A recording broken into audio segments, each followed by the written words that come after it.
The correction has finally occurred. Volatility continues, and the smooth ride is OVER. Has the bleeding stopped, and should we prepare for more? Stay tuned, we'll discuss this and much more.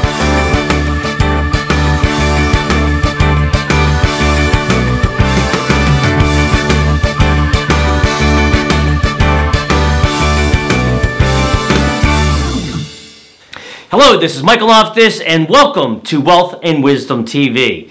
If you find today's video of value, please consider subscribing. Also, click Show More for additional information and notes on today's video.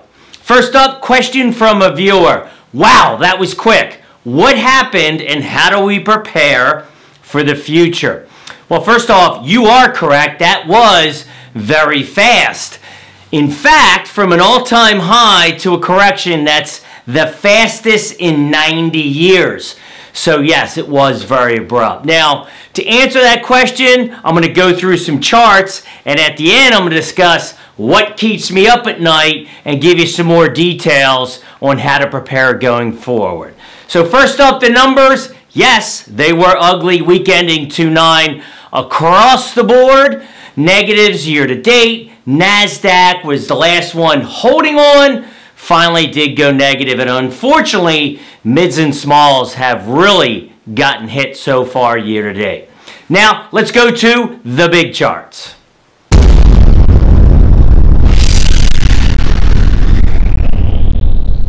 Well, started showing this one last week. It shows the weekly view, and as you can see, pretty darn ugly each day, and they're negatives, and you had a big swing on Tuesday, and then at the close on Friday, we obviously were up about 1.49%.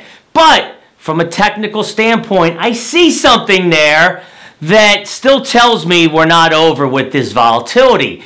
Now this, believe it or not, is a 1-minute chart.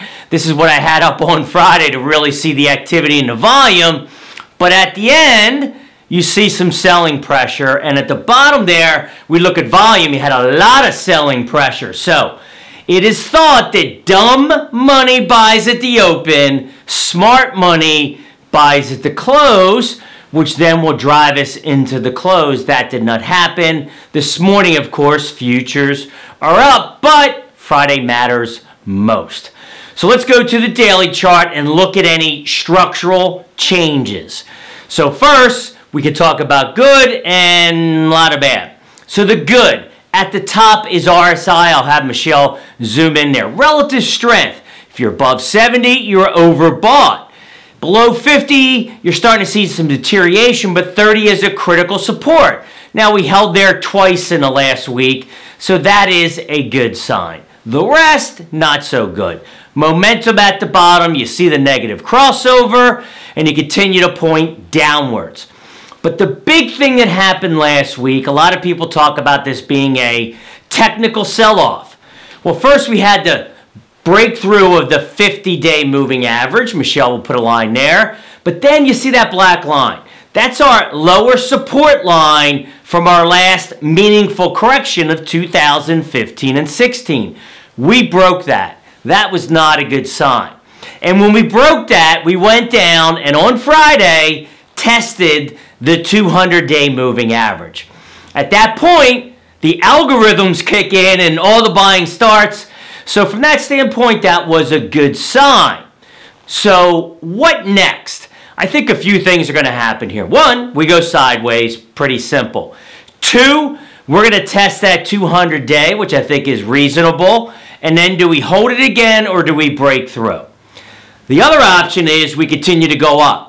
Now, the key there is, do we go up above the all-time high? If, and I mean if we do, this bull market is still intact. But for now, I don't know if I see that coming. But we will continue to watch it. So, signals, short-term based on this, negative, and we did raise some cash and put in hedges late last week. Number two, the weekly view. What do we see here? Well, similar. We bounced off that support line on a weekly. We're getting down to oversold conditions. But look, we talked about this last week, And you can see momentum on the downside is pointing down and a possible crossover coming. So weekly, midterm, right now we are still positive. Monthly, as you would expect, positive. But we are seeing a little bit of a button hook here on the end as well. So signals on the long term, still positive. So market breadth. We have not spoken about this in a couple weeks, and it has gotten ugly. Now here up first is the 200-day moving average. So those companies above the 200-day moving average. Above 60, bullish. Below 40, bearish. Now you can see the numbers here across the board. We're in the 50s or just breaking 50 with mids and smalls. So lots of deterioration when just a couple weeks ago we were 89%. But short term, your 50-day moving average, really bad. Here again, below 40% is bearish. Those companies below a 50-day moving average, you can see it. 18% on the S&P, 25% on the NASDAQ 100, 15% on smalls, mid caps, and 21% on smalls. So that is really ugly on the short term, which reaffirms our negative outlook short term, which is why we hedged and want to be a little bit patient here. Now, what about international? I haven't talked about this, but real quick, here's the FTSE All-World Index. Still pretty intact. So not too many concerns here. Here's emerging markets. Yes, we had a breakthrough of the trend line from 2000 going back a couple years ago. So again, similar breakdowns to our markets. Now let's get to the sectors.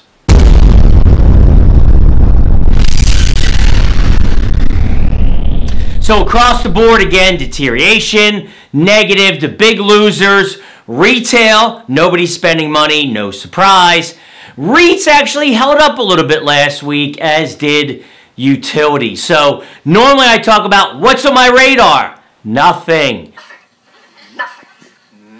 Now's not time to buy. Be careful. Sell some of those dogs. I booked some losses last week, raised cash, and now looking for some opportunity. And again, if we do see something this week and we have confirmation we're back up, then maybe we'll deploy. But right now, we're going to be patient. So from there, treasuries, the big story. Now, here's treasuries last week, 2.83 we closed. You can see the breakthrough on two trend lines. I'll have Michelle highlight those. Right? You have the one kind of going diagonal, and then your 2.6. Well, this morning we hit 2.89. Again, this is a concern. And you look at treasury spreads, 10s minus 2s. Not too bad. We've come up to about 0.78. And that's because short term, 2 year, 5 years, 10 years, or 2 year and 5 year have come down a little bit last week in the flight to quality of the volatility. So, what keeps me up at night? Well, a lot of things, last night especially, but with that, let's talk about reasons for the sell-off and other concerns. Number one, we saw rising rates, the Fed raising rates. That is the thought of inflation coming, which I would agree. So we're seeing a shift here from assets that you're not worried about when you're basically in a deflationary period to an inflation period. Technicals, we showed you today. Lots of breakdown, but we did have some support there. An inverse short, what is that? Well, there is an inverse short fund out there that basically bets that there's no volatility. $3 billion plus fund, and pretty much overnight lost all of its value last week. So we had some big players getting beat up last week with this particular bet. A little bit of a bounce at the end of the week, but that is another reason if you have not heard about that. Fed balance sheet, we've talked about this forever. Look at this, going back to the crash. That is the Fed buying treasuries, pumping liquidity into this market, and I could overlay the S&P, and that's why we've gone up. But as of this year, or actually November, they're starting to not sell, they're not reinvesting. And you can see at the very end there, That's what's happening. This is unprecedented territory right now. There is no white paper. There's no history. Nobody knows what's going to happen when the Fed stops buying this much in treasuries. Now, we can all assume, a lot of people don't think it's going to be good. I would agree with that. It is scary and unprecedented. The other thing is, what if we do go into recession? At the bottom, there's your Fed fund rate. Low, 1.4 and change.